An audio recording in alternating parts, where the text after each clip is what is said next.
Oxford from the inside. The good, the bad, but always the truth.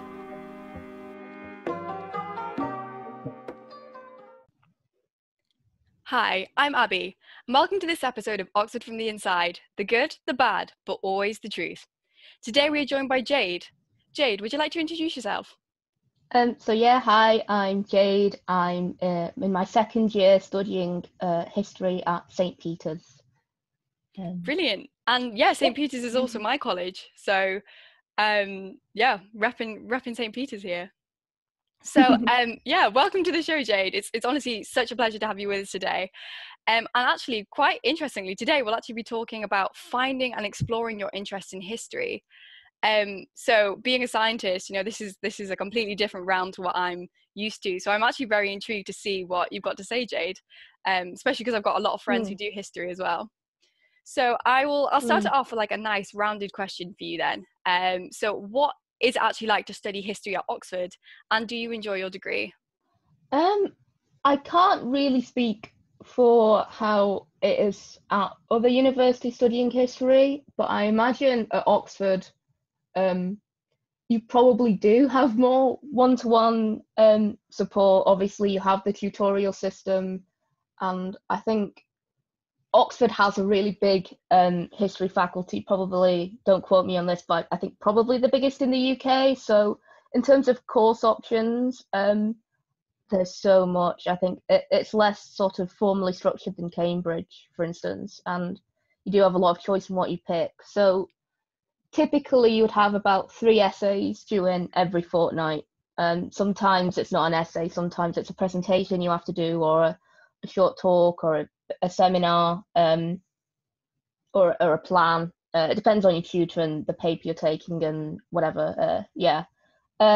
So you'll get given your reading list, with either a question to do, or sometimes you have some flexibility over what question you do, and you discuss that with the tutor what you'd like to do. You'll have your reading list on a topic. You go off, go to the library, check the books out, do your reading, take your notes, write the essay, turn up at the tutorial, talk about the essay.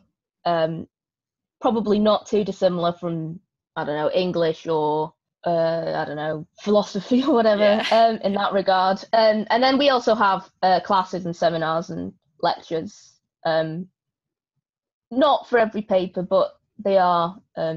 We do have more than just the one contact hour a week, believe it or not. So yeah.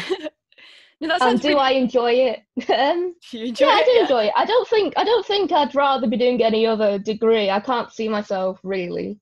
I'm glad I picked history. Actually, interestingly, everywhere apart from Oxford, I applied for history and economics.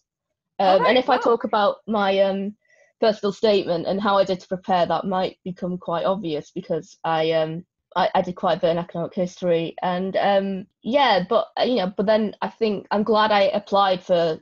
I mean, not to have a go at people who do dual honours with history degrees, but I'm glad that I have as much freedom to do as much as I want within history, because I love it so much, and without having to think, I have to do all these mandatory papers for another subject as well. So I'm glad I picked history, and I really, the academics, it's just when you find a topic that you really love, like this term, 20th century British history, and that really allowed me to get into some really like niche interests that I have, because I want to do a dissertation on architecture and kind of like post-industrial towns and cities. Like, I'm from Manchester, and like kind of like working class communities and stuff. So doing this paper really allowed me to like focus on what I'm really passionate about and what inspired me to study history in the first place. So I would recommend history at Oxford, or history anywhere other than Cambridge, because avoid the other place.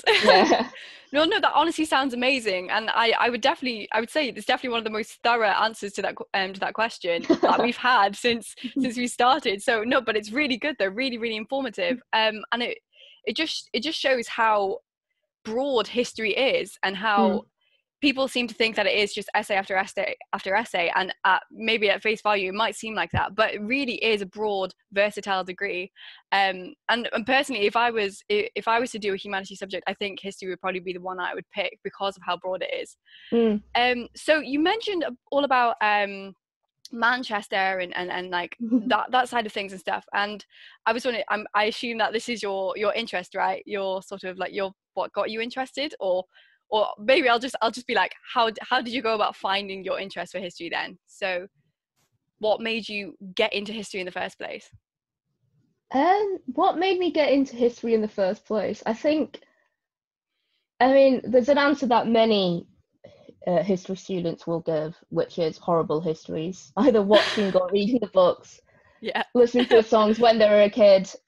Yeah, we have like, you know, definitely the historians at Peters, I think many of them will say the same thing, but I wouldn't necessarily say put horrible histories on your personal statement. I mean, I don't know, I'd be interested to see what would happen if you did. But anyway, but I've always really enjoyed history. I always, the aspect I really liked about history, or the way I like to view history, is that it's just a way of kind of studying human nature and the ways humans are terrible people or fascinating people or amazing or dreadful people, or just, you know, the mundanity of humanity at times through the examples of, you know, the entirety of the human history.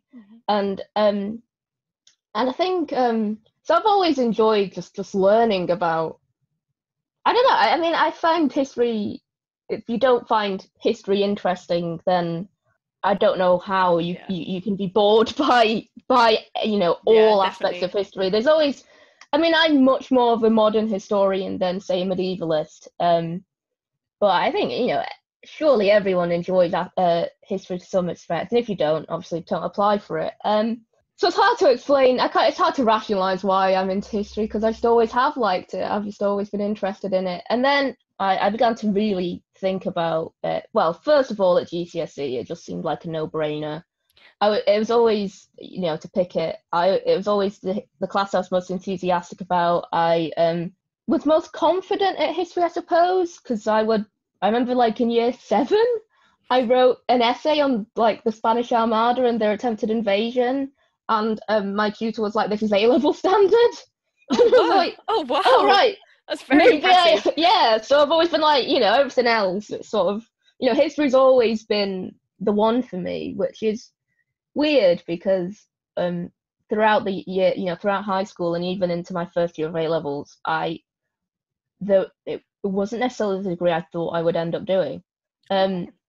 Yeah, it's a really long. This is going to be a long journey. I'm going to try and keep it relatively short. But yeah, I mean, and then, you know, my teacher was like, "Oh, maybe Jade, you should consider, I don't know, applying for English." But English, the sort of books that we studied and the sort of poems we studied in English, I didn't mind them, but they weren't really didn't really set my world on fire. And then I looked at, you know, kind of out of mild interest, looked at like what you do in A-level and degrees, English degrees, and it was a lot of like classics and that kind of stuff, which really bored me because I'm more into like weird like American literature, like William Burroughs and that sort of stuff. Definitely. They're probably not going to cover that at any point, so I'll just stick to like reading for pleasure. And then so I did, you know, my GC in history, and I enjoyed it. And then I got to A-levels, and I picked A-level history as like my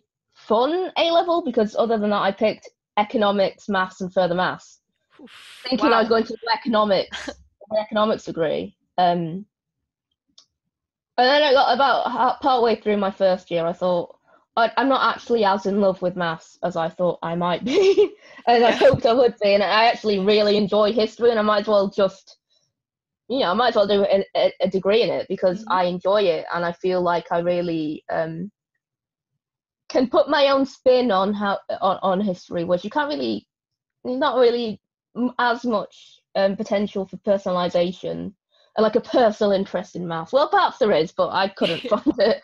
It's a bit harder to do that. So you know, I thought, okay, maybe I should apply for history and maybe history and economics because I'm really interested in economic history, and I think there's a lot of potential in economics. I was interested in like developmental economics, environmental economics, and I wanted to like, you know, join Oxfam and change the world and all that when I was in year 12. But that didn't quite happen. But yeah, so I'll focus on the history part because I'm not going to bore you with, you know, reading all the Economist and all that.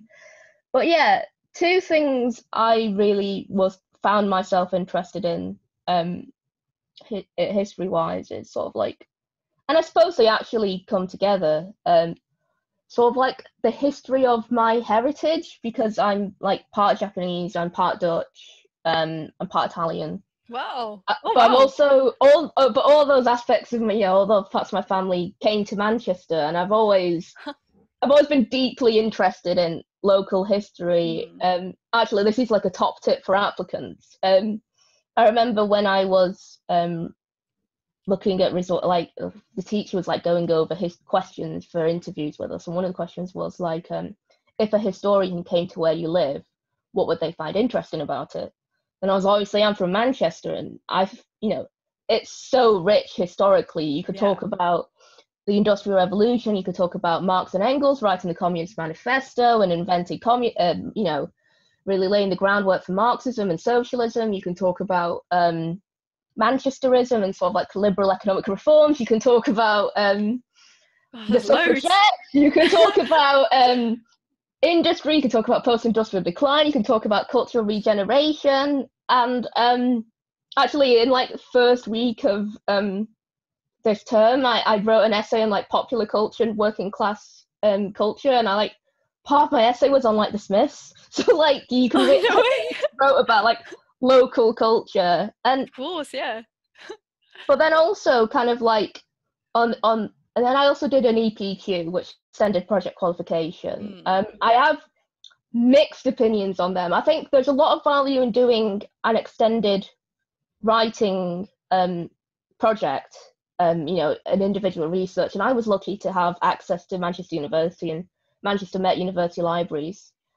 So I really enjoyed that. But obviously, like, I think you don't necessarily, the advice I was given when I was at sixth form was you don't necessarily have to do the qualification to just do a research project off your own back.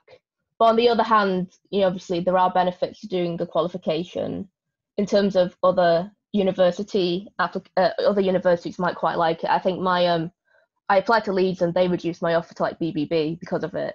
So there are pros and cons to doing that, but my EPQ was on the Dutch East India Company, and it's like trading links with Eastern Asia, particularly Japan and Indonesia, and to a lesser extent China.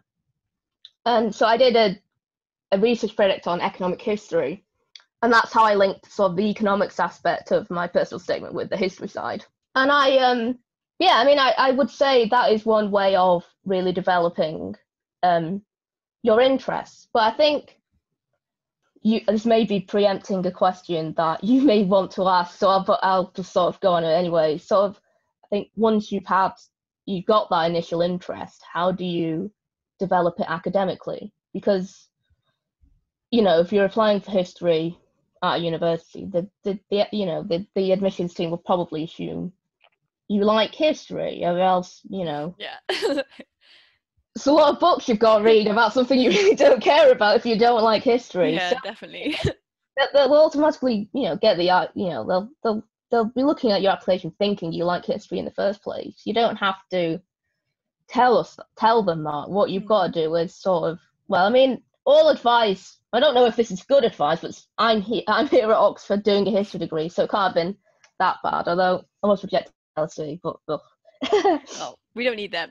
Yeah, no, that's because I applied for economics. They're so lost. Yeah. But obviously reading around your subject is a given. Yeah. And I would say don't be afraid to sort of really develop your own interest, because I remember I was at Cambridge Open Day and the person in front of me asked in the queue to like ask one of the tutors questions, asked like, what do you think about people putting books like E.H. Carr's What is History on their personal statement, which is a really foundational a really well-known book on historiography that most university history courses will make you read at some point anyway, either in first year or second year. I've encountered it in second year. Okay. And obviously I would recommend reading historiography, like E.H. Carr, John Tosh, all that. Look into that, obviously. But she said that is the number one book that is cited in personal statements. And obviously it is good to read it because it will help you develop your critical faculties as a historian and all that. But, if there's any economists reading, it's like watching this, it's like putting Freakonomics on your personal statement. Like it doesn't say much. It's good that you've read a book, but it doesn't say much beyond that. It doesn't make you stand out like you want it to. Yeah, exactly. Yeah. And I think there is no harm in showing that you can develop your own individual interest. One thing I wrote about in my personal statement was I helped campaign for a statue of the local suffragette in the town centre. Oh, and then obviously like that is related to history, but doesn't really say anything about my skills as a historian. So then I said, and then I went and did an online course about the suffragettes, because there's this website called Future Learn that I would recommend if you haven't come across it. And it has lots of like online courses by universities. I think the one I did was by Royal Holloway, and you do it over a couple of weeks, and you get to work with like primary sources and stuff, and it's just like a good little thing to do in your spare time, like in the holidays, or when you're not overburdened by A-level coursework or whatever. And it just shows, I developed an interest, and then I followed up on it in an academic setting, which helped me develop my skills analysing primary sources. I mean, that's one of the skills you want to try and show in your personal statement, that you can come up with an idea or find an interest, and then sort of show that you can read around your interest and expand your knowledge of it. So yeah, no, definitely. I think that's really, really great that you did that. Yeah, I mean, obviously you don't have to be like me and just, go on about where you're from, because if you're from, I don't know, a field in the middle of nowhere, it may be difficult. Although archaeology, you might have some interesting archaeology where you live, who knows? Maybe. but yeah, I mean, take another example. I have a friend who, likes watching period dramas, and they've used that to develop an interest in the material and fashion culture of the time and how that relates to society. So yeah, don't be afraid to really develop your own interests and show your unique flair, because when it comes to dissertations and so forth, that's what you're going to be doing. You're going to pick something you're really passionate about, do research off your own back, and present it. So there's no harm getting a head start at A-level, because it helps you stand out. But you don't just stand out. Stand up with some, back yourself and show that you have some skills and you're a good historian as well as that. I think it's a two-pronged thing. Sort of like leading on from what you said then, because it seems like you said it's good to obviously read these really like wide books, like you said, like Freakonomics and all the historiography books that you talked about. But I was just wondering, like, is it good to have like are you saying like it's good to have a unique interest then, which is sort of quite specialized and something that people wouldn't normally put on their personal statements? Or would you say that it's quite good to play it safe in having something which is quite broad, that is on the school curriculum, that there's loads of available information for? I think what is useful and will put you in good stead for the history aptitude test, and potentially, well, not all interviews are the same, some are sort of structured differently, but potentially in interviews as well, is being able to use the historical skills that you've developed from A-level or in your own time, however, and use them in any unseen historical context. So I think in that respect, there's no harm in sort of having very sort of broad ideas about how societies develop and so forth. There's a book which my history teacher recommended to me when I was preparing for the HAT. It's by E.H. Gombrich, I'm pretty sure.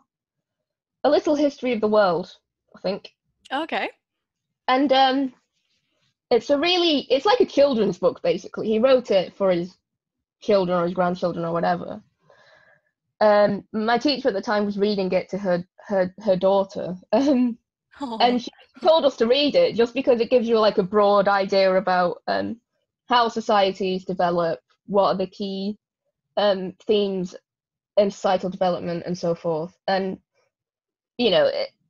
just so you know how to sort of find yourself and root yourself and ground yourself in an unseen historical context. You'll be like, okay, well, this is, maybe I can kind of think about how these things may be important, what aspects may be important, like religion, economy, family units, and so forth, and that kind of thing. I'll be honest, there's lots of parts of history which my subject knowledge is lacking. So say a lot of people tend to study the Soviet Union at some point during either GCSEs or A levels or earlier, and I've only ever done that in the context of the Cold War, so I'm not really an expert on that.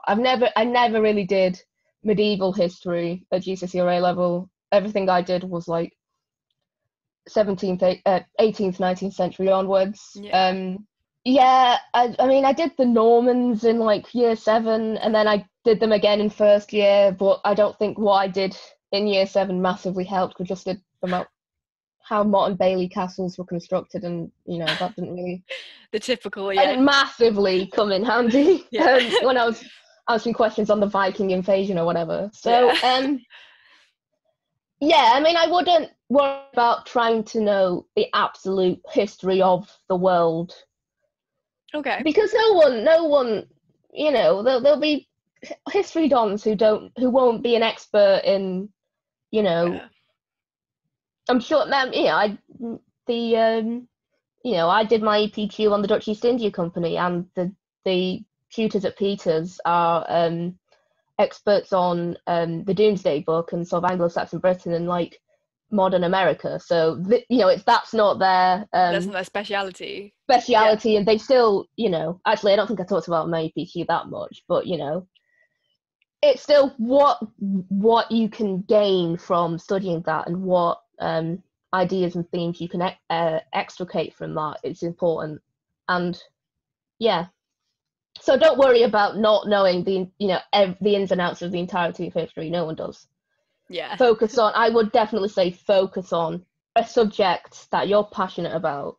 I think the question about stuff that you've done at A level, as opposed to stuff interests you've independently developed. I don't think you should discount what you've done at A level. I remember in my EPQ I talked about how I'd done modern Britain, and it's sort of like the argument surrounding the economic decline in the 1870s of the British economy, and then I compared like the rise and fall of the British Empire to the rise and fall of the Dutch Empire, which I'd done for my EPQ. Oh wow! And then I talked, and obviously you will submit a piece of an A-level essay for your interviews, and I basically based one of my interviews on the essay I submitted. So, being interested in your A-level course helps if you're going to talk about your essay that you submit.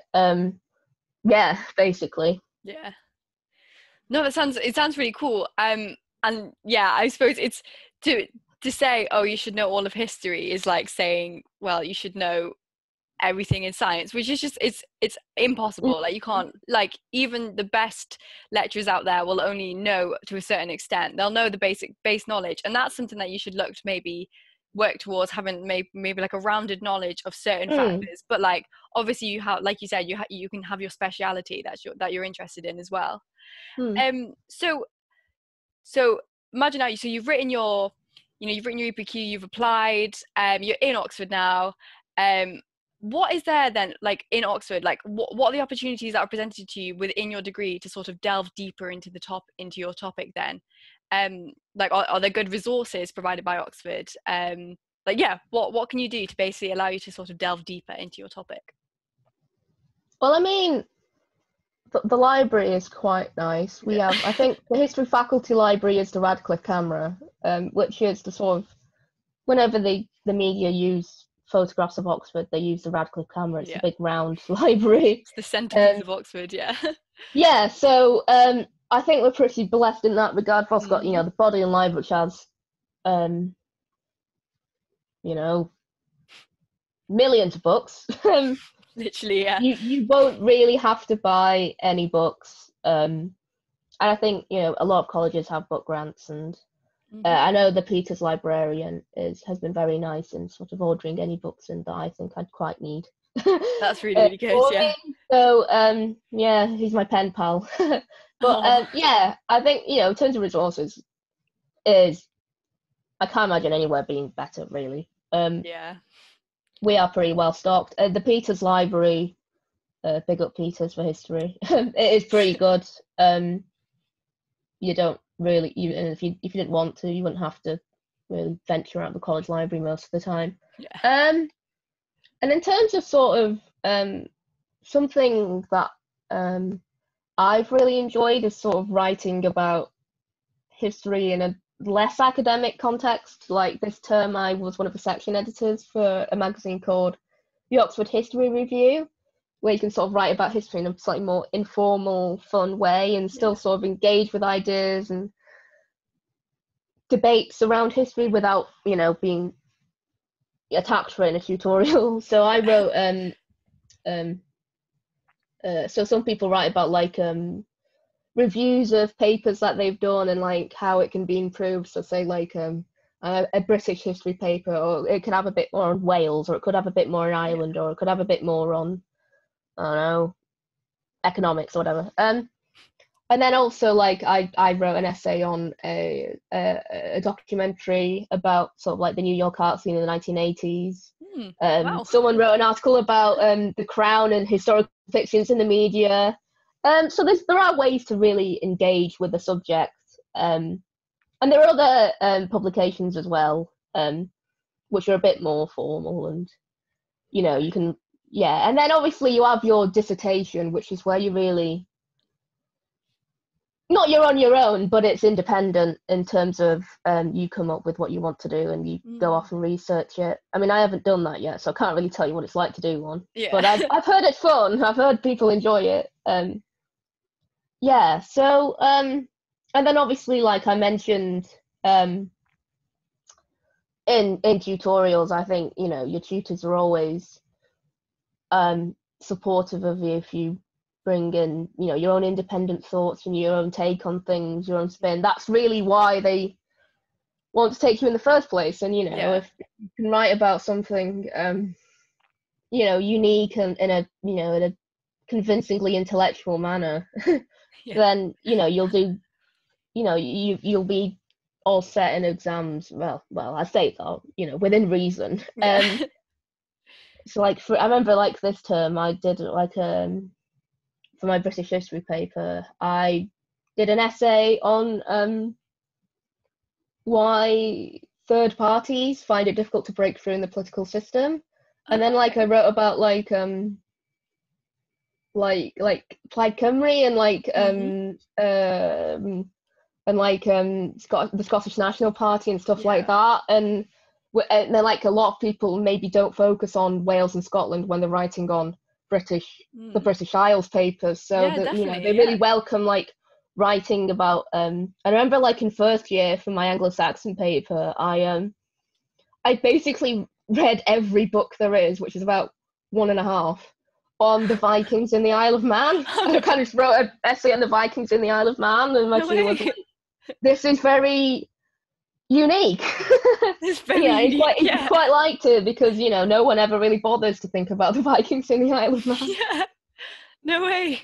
Well, that sounds really cool. And I think it's really great that you're able to do whatever you like for your dissertation, because I know that some degree courses will give you certain titles and you've got to do research based on them. So it's really nice that you can pick your own topic.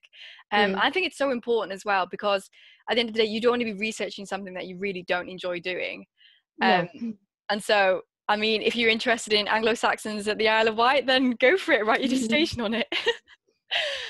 So I think I might just wrap it all up by asking you then what your main piece of advice would be to give to prospective students who are looking to apply to Oxford.